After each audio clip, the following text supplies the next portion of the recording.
37. Naomi diculik. Selamat siang, Tuan Adrian Marks. Maafkan jika kedatangan kami mengganggu waktu Anda. Seorang pria berjas hitam rapi membuka pembicaraan. Kini mereka sedang berada di sebuah ruangan. Adrian membisu menatap sang pangeran yang duduk tepat di hadapannya. Ia meneliti wajah. Memang, pria yang duduk di hadapannya itu memiliki kemiripan dengan Naomi yang tak terbantahkan. Bulat wajahnya, hidung dan mata tak bisa berbohong. Aku tahu maksud kedatangan kalian kemari, sahut Adrian tanpa ragu. Ini semua karena Putri Isabel. Pangeran Hugo tampak terkejut. Ia menatap Adrian tanpa kedipan mata. Anda tahu tentang Putri Isabel? Adrian mengangguk pelan. Tak ada lagi yang dapat ia sembunyikan. Ya, aku menemukan fakta tentang Naomi kemarin, setelah melakukan penyelidikan. Tadinya kupikir orang tua istriku hanyalah orang biasa. Aku tidak menyangka kalau dia ternyata seorang putri. Adrian mengeluarkan sebuah kotak kecil dari saku jas, lalu menggesernya ke hadapan Pangeran Hugo. Pria tampan nan gagah itu menyambar dengan segera dan membuka kotak, yang membuat bola matanya melebar dan berkaca-kaca. Ini kalung yang digunakan Isabel saat hilang. Di mana Anda menemukannya? Adrian melirik Russell, seolah meminta Russell yang menjelaskan. Maafkan saya, Pangeran Hugo, potong Russell.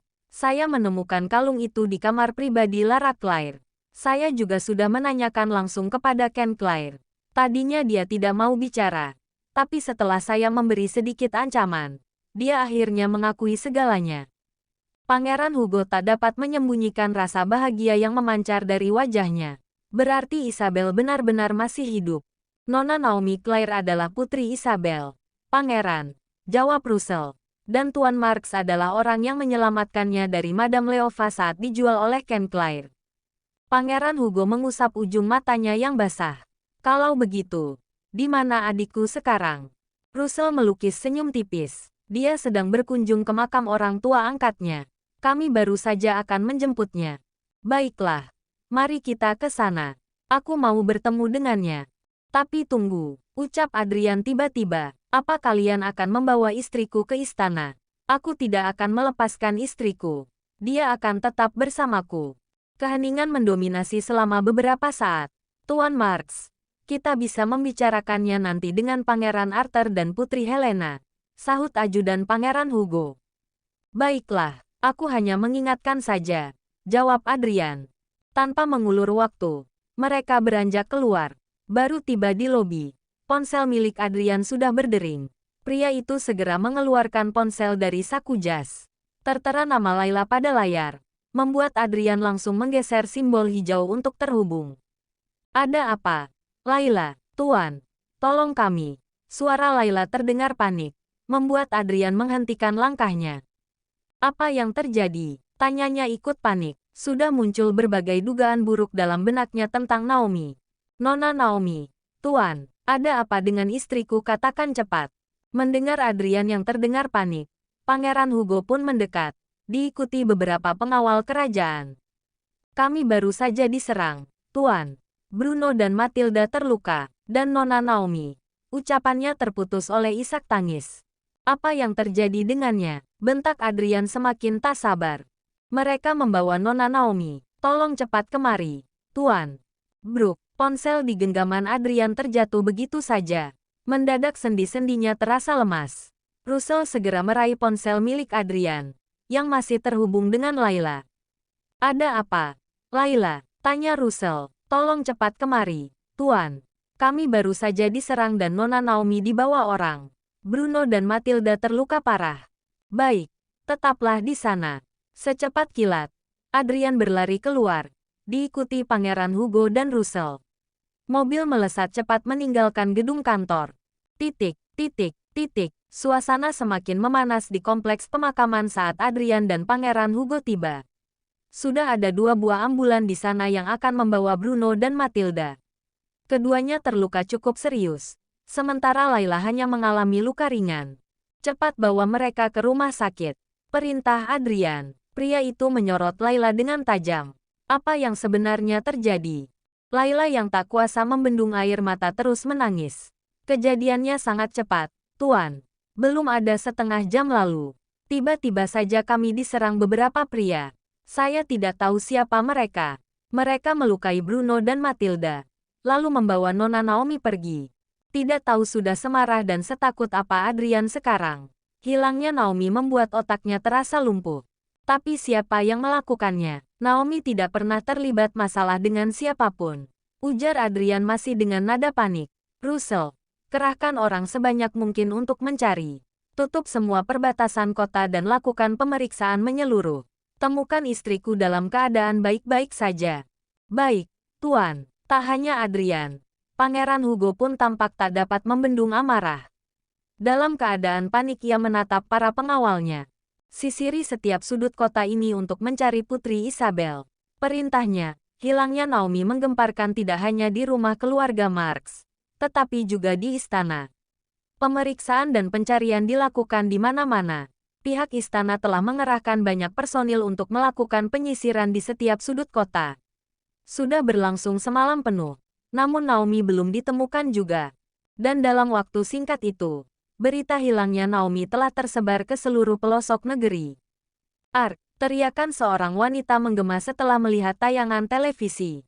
Gelas minuman di tangan ia hempas ke lantai hingga pecahannya berhamburan. Aku harus bagaimana sekarang? Mereka melakukan pemeriksaan di setiap sudut jalan. Aku tidak akan bisa membawa wanita itu kemana-mana. Ia menjambak rambut dengan kedua tangan. Hela napasnya terdengar berat dan frustrasi. Dan ada hubungan apa antara Naomi dengan keluarga kerajaan? Kenapa pihak kerajaan ikut melakukan pencarian? Wanita itu berjalan mondar-mandir dengan gelisah seraya mengusap wajah. Nona Erika. Panggilan itu mengalihkan perhatiannya sejenak. Seorang pria berdiri di sudut ruangan dengan memasang wajah tegang. Ada apa? Bentaknya tak sabar. Saya baru mendapatkan informasi bahwa penjagaan diperketat.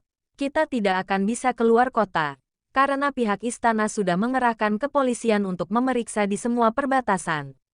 Aku sudah tahu. Aku sudah lihat beritanya di TV tadi. Pria bertubuh besar itu menarik napas dalam. Maafkan saya, Nona. Apa tidak sebaiknya kita membebaskan Nona Naomi saja? Ini sangat beresiko. Nona Naomi ternyata adalah Putri Isabel, putri bungsu kerajaan. Apa? Bola mata Erika membulat penuh. Ia pasti sudah jatuh membentur lantai jika tidak berpegangan. Iya, Nona. Saya baru saja mendapatkan informasi dari orang terpercaya. Dan kalau kita berani macam-macam dengan anggota keluarga kerajaan, kita pasti akan dihukum berat. Menghempas tubuhnya di kursi, Erika menenggak minuman di hadapannya. Kebisuan tercipta selama beberapa saat. Saya bisa membawa Nona Naomi keluar dari sini dan kita akan selamat. Erika menyorot pria di hadapannya penuh amarah. Kedua bola matanya memerah. Tidak, aku tidak akan melepas wanita itu. Yang aku inginkan hanya nyawa Naomi Claire. Nona, jangan bertindak gila. Jika terjadi apa-apa dengan Nona Naomi, Tuan Marks dan Pangeran Hugo tidak akan melepaskan Anda. Aku tidak peduli. Aku hanya ingin membalas apa yang mereka lakukan padaku. Terutama wanita itu. Dialah yang membuat Adrian mengusirku dari rumah. Erika beranjak keluar, menuju sebuah ruangan yang terdapat di sudut rumah kecil itu. Begitu memasuki kamar, Naomi tampak terbaring di atas sebuah karpet tua. Bergerak-gerak lemah seperti sedang berusaha membuka ikatan tubuhnya. Bagaimana kabarmu, Naomi Claire? Apa kamu masih mengingatku? Tanya Erika. Pencahayaan kamar yang redup membuat Naomi tak mengenali pemilik suara itu. Hingga akhirnya, lampu menyala setelah Erika menekan saklar di dinding. Erika, sepasang netra Naomi melebar saat baru tersadar dirinya sedang disekap Erika. Bagus sekali. Ternyata kamu tidak melupakanku. Ia terkekeh pelan dan terdengar begitu menakutkan bagi Naomi. Lepaskan aku. Kenapa kamu mengikatku di sini? Tawa menggelegar di ruangan itu kala Naomi meronta-ronta dengan sisa tenaga. Ukuran perut yang membesar membuat ruang geraknya terbatas. Kamu tahu, aku sangat mencintai Adrian. Jadi kalau aku tidak bisa memiliki Adrianku, maka wanita lain pun tidak boleh memilikinya. Erika mengeluarkan sebuah senjata api dari saku celana, dan kemudian ia arahkan ke perut Naomi. Senyum tipis terlukis di sudut bibirnya. Berani sekali kamu mengandung anak Adrian. Hanya aku yang boleh memiliki anak dari Adrian. Kamu mengerti? Tolong lepaskan aku, teriak Naomi sekali lagi. Santai sedikit, gadis pelayan. Aku pasti akan melepaskanmu dari sini. Tapi saat kamu sudah tidak bernyawa lagi,